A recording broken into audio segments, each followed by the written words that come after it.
Hey guys, it's Randy with Lowbuck LS here again, and this week we're going to take a break from working on the Lowbuck shop truck and go back to working on the OG Lowbuck truck.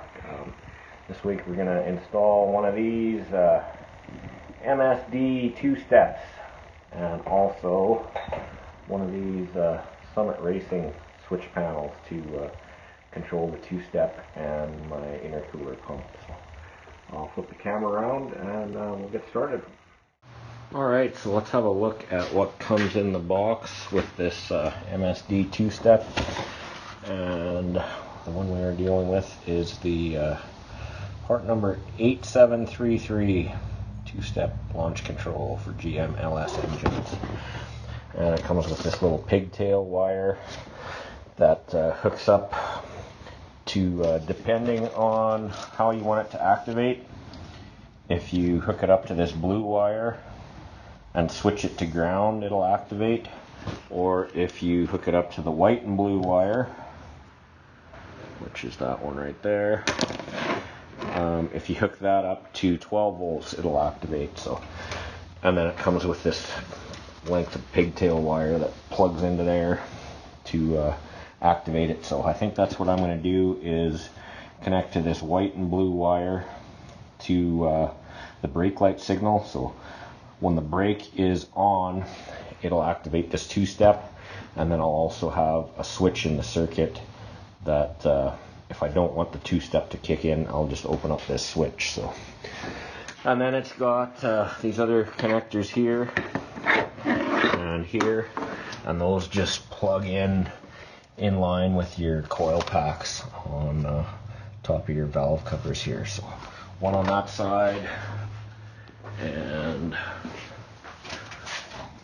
one right there on that side. So we'll get those plugged in, and then we'll mount this box up on the firewall somewhere there, maybe by my map sensor over there or over here. But we want to be able to access these dials here, are what controls the speed that you're or what RPM it limits it to when the two-step is active. So we'll get that mounted, get these wires plugged into the coil packs there, and then we'll work on tying this wire into the brake light signal through a switch.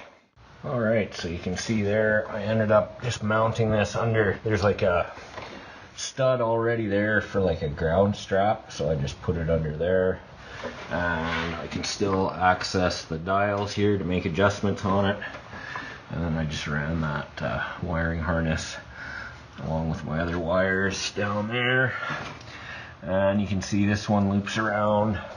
And like I said, you just unplug the factory harness for your coil pack, and this just plugs in there. And then the other wire goes around the back of the intake there.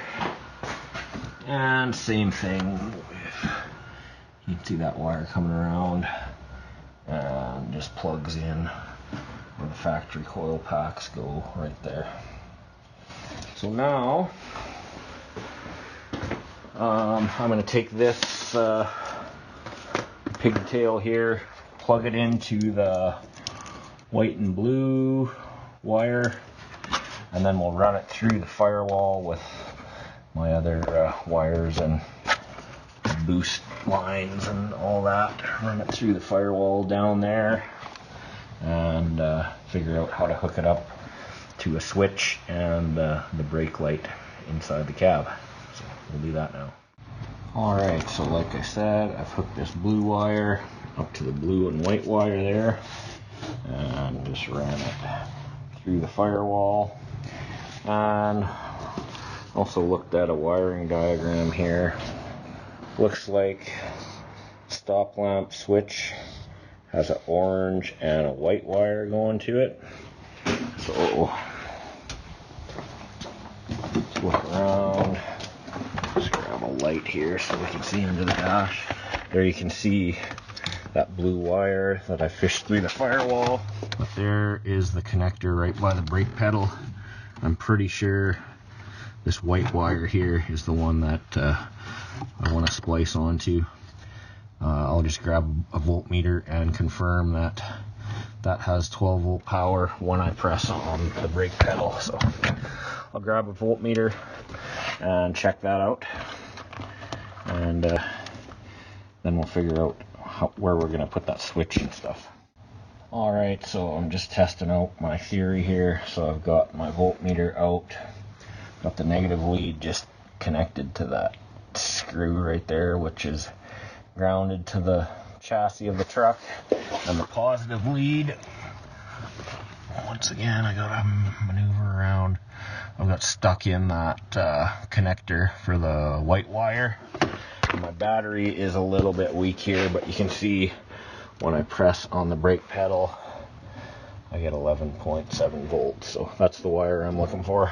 You can see when I let go of the brake pedal it goes to 0, and when I'm pressing the brake pedal it's got, well, when the truck's running it'll have 13-ish volts on it. So that's the wire we want to hook into with this blue wire, but like I said, we're going to run it through one of these switches here.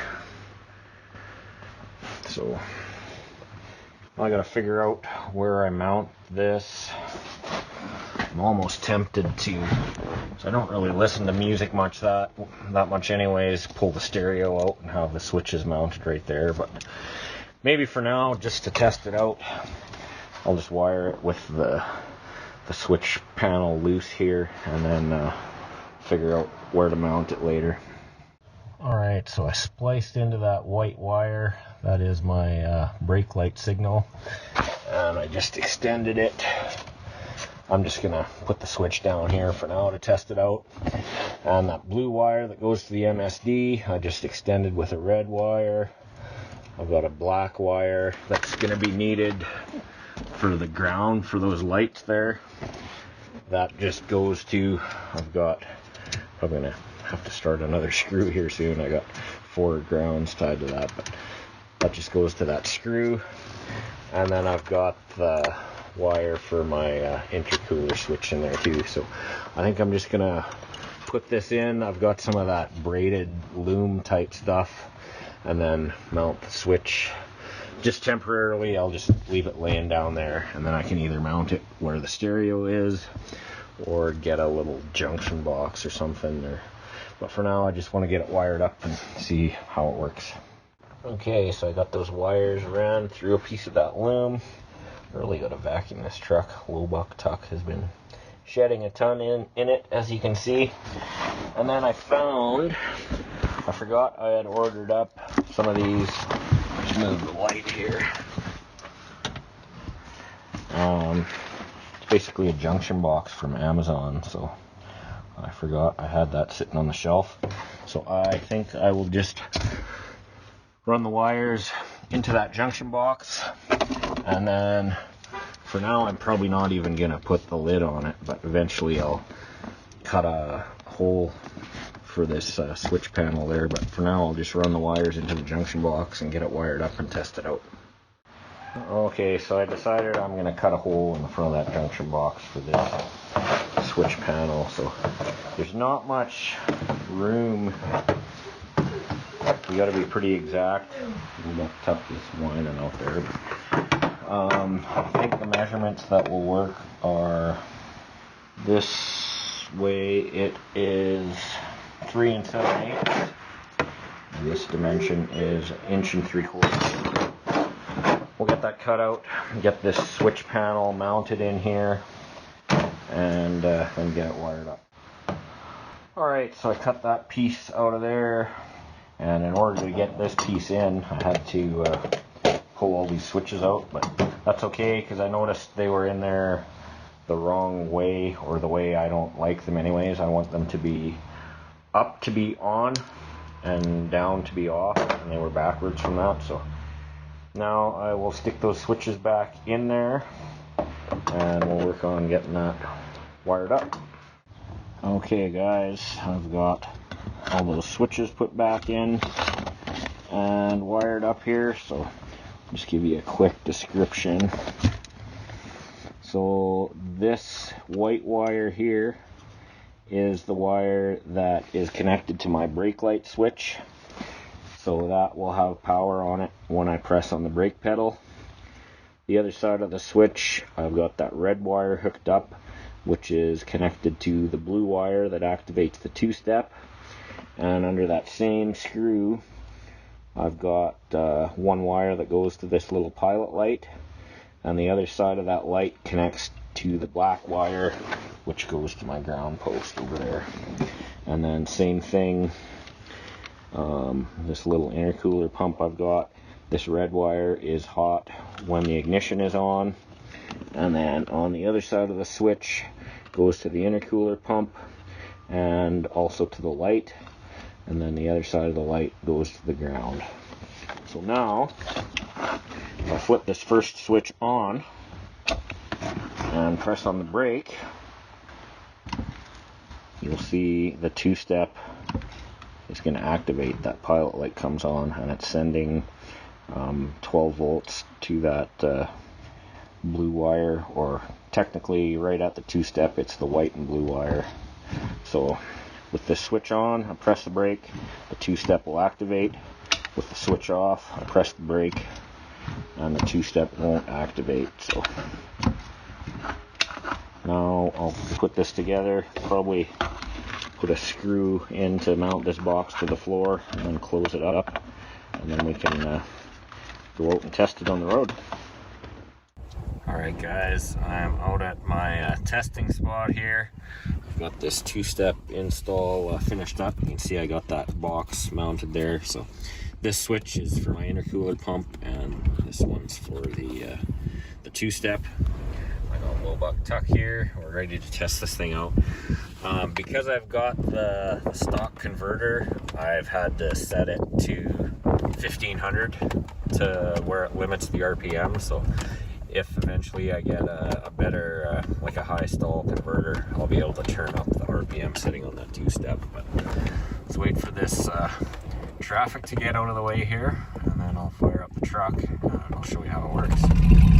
Alright, so as you can hear, I got the truck running and foot on the brake. Two-step is on, so if I rev it up, this goes to 1500.